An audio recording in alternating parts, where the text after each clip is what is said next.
Meditations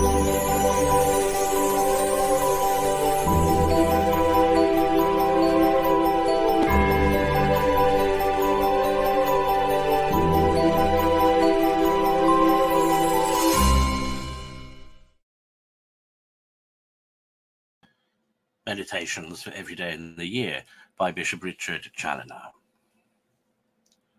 On the condition of the body after death.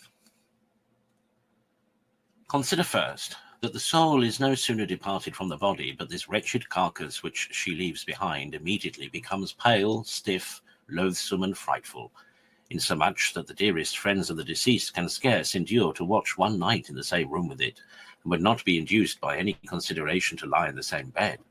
Even the greatest beauties are now turned ugly and hideous, and their former admirers can no longer bear the sight of them. O ye children of men, how long will ye be found fond of these painted dunghills?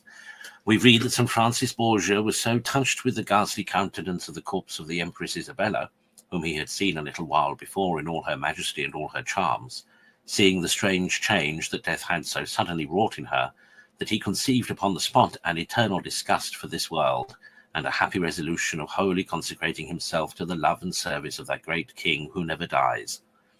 Oh, that the like consideration of the dismal change that death shall so quickly make in all mortal beauties might effectually move us to the like resolution.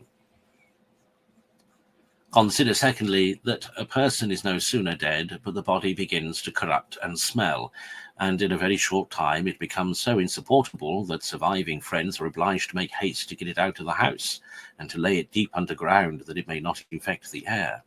And were the grave after some weeks to be opened again, and this carcass to be brought out to view, what a filthy carrion should we meet with!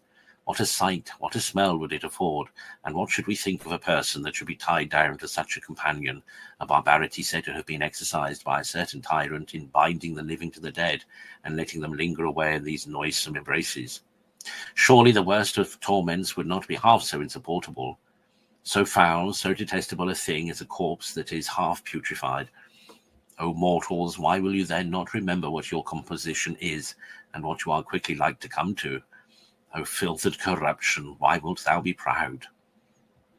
Consider, thirdly, what companions, what attendants these bodies of ours must meet with in the grave. Are no others than worms and maggots, or such like foul insects. Under thee shall the moth be strewed, and worms shall be thy covering. Isaiah 14:11. For these, O man, thou art preparing a banquet when thou art pampering thy body.